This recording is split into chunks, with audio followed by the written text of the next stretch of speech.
On August 17th, I got this email inviting me to participate in an affiliate program with Chillcat Guitars. I didn't see the email until the next day, and by August 18th, when I clicked on the link to go and check it out, the website was gone. For a couple of days, I've had some back and forth messages with the representative over at Chillcat, and today on their Facebook page, they made it clear. Gibson Guitars have stepped in and shut down their website for now. It looks like Gibson may be following suit for Fender's recent actions to PRS. So we're going to take a quick look at it. Welcome back to Strings and Pucks. My name is Jeremy. If you're new here, please click like and subscribe. So timing is everything.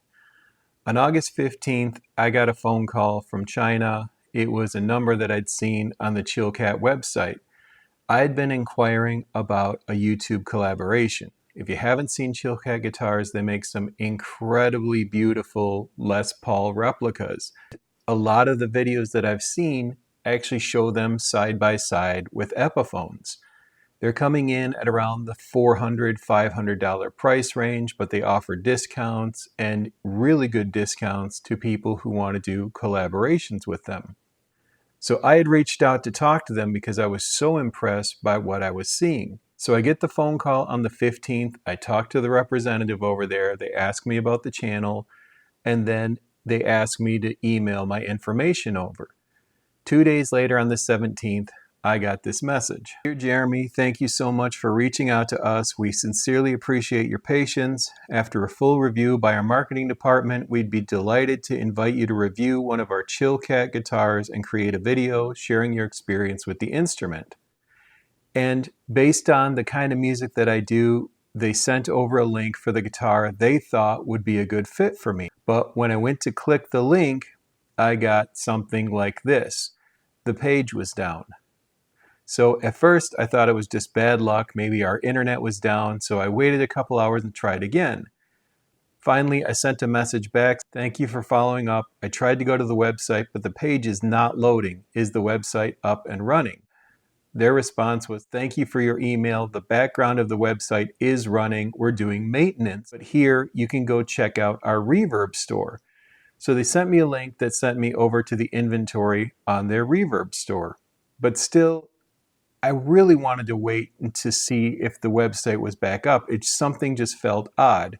So I then reached out to them through their Facebook page and I messaged them directly. And over on the Facebook page, I said, is your company website down? I said, thank you for your message. We are currently on break and cannot respond immediately. We'll get back to you at working time. They then sent me an updated link.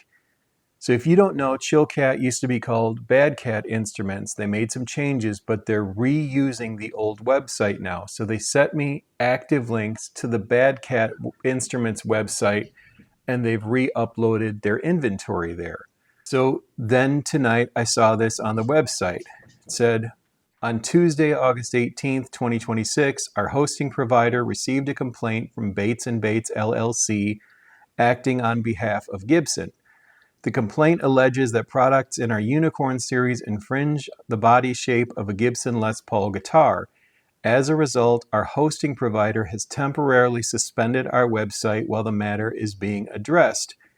We have responded to the complaint and are actively working to resolve the situation. Chillcat Guitars does not believe that our products constitute a copy of or infringement upon Gibson's products or designs. In the meantime, please use this temporary site to stay in touch. And it was the link they'd been sending me, the link to their old domain for Bad Cat Guitars. So over a month ago, I talked a little bit about what was going on with Fender. And part of what I talked about was the case from Paul Reed Smith Guitars in 2005.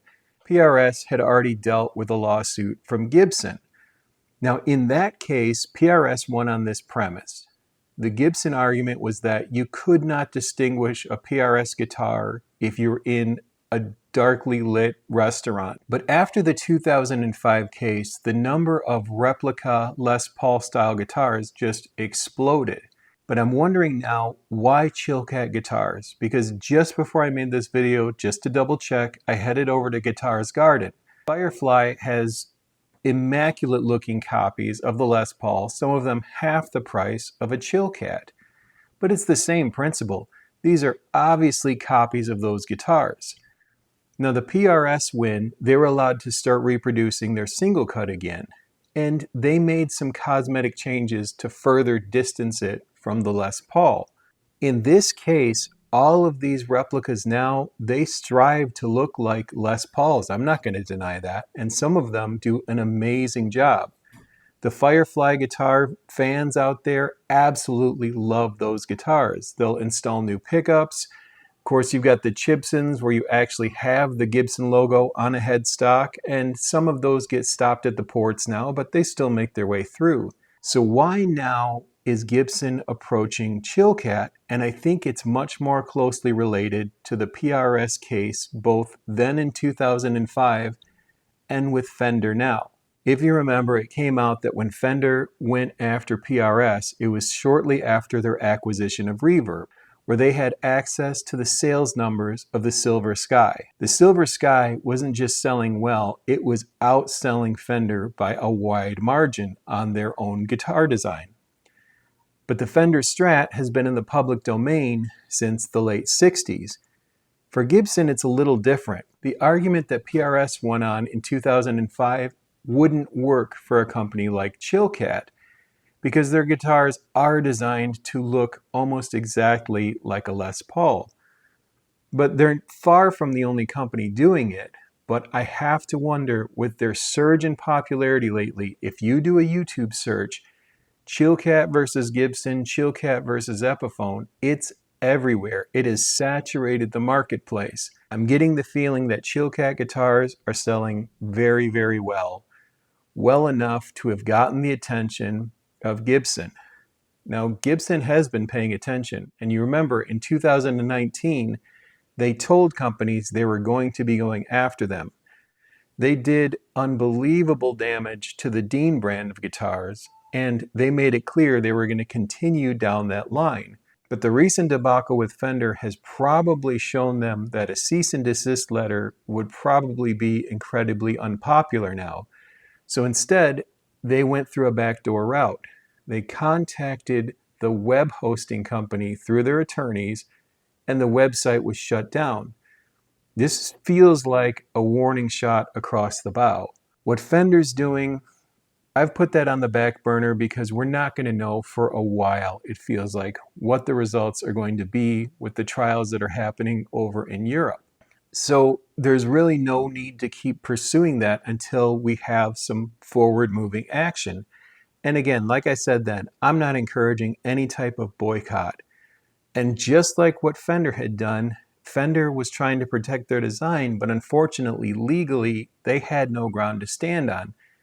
Gibson may be in a different ballpark here. Legally, if they want to pursue this, they have trademarks on the Les Paul shape that are still active. And I know there's some distinction between copyrights and patents and trademarks. But in this case, the Les Paul does have some legal protections that the Stratocaster, Telecaster, and P-Bass just don't have. And so this may actually be the beginning of something fairly serious. A consolidation in the guitar market of these replica guitars, especially at the price point. You could go to Guitars Garden right now and get a beautiful looking Les Paul style guitar for around $200. Put some upgrades into it and you're still probably at half the cost of an Epiphone to get it sounding fantastic. Chillcat seems like they're a step above that, and it's still a guitar I may consider working with.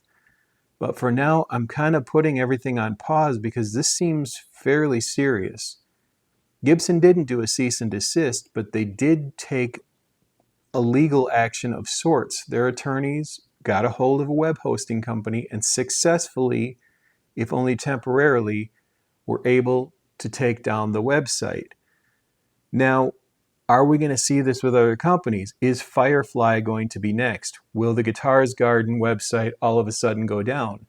Will the Reverb store start pulling things down like the eBay stores had to with Fender's cease and desist letters? Because again, Gibson hasn't sent any at this point. But just like they contacted one web hosting company, Gibson could start reaching out to companies like Reverb and eBay and saying, we believe these products are violating our legal rights, and they could temporarily suspend those sales. So if you're interested in one of these guitars, it's probably a good time to jump on Reverb and grab one, or even their new temporary web link under their old domain name. Because I have a feeling this is just the start of one more battle in the guitar community, as brand consolidation may become a very real thing.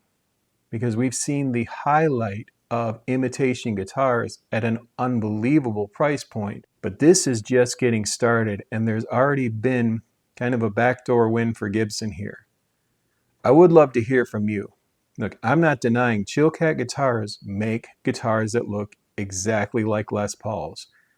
I don't think they're trying to hide that fact. Now they're debating the fact, but when you look at them, you have to step back and honestly say, yeah, that's absolutely a copy of a Les Paul, and all the review videos that you're seeing, that's how they're billing it.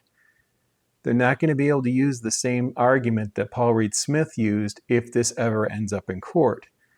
I don't know if it'll go that far. Maybe this was just a warning, but this may just be the start of one more large action that's going to greatly impact the guitar community.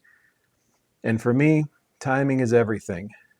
If I had opened that email a day sooner, I may have a guitar on the way ready to do a review, but at this point now, I feel like I've got to wait, so those dreams are on hold. Anyway, thanks for tuning in. Please be sure to like and subscribe, and let me know what you think in the comments. We'll talk to you soon.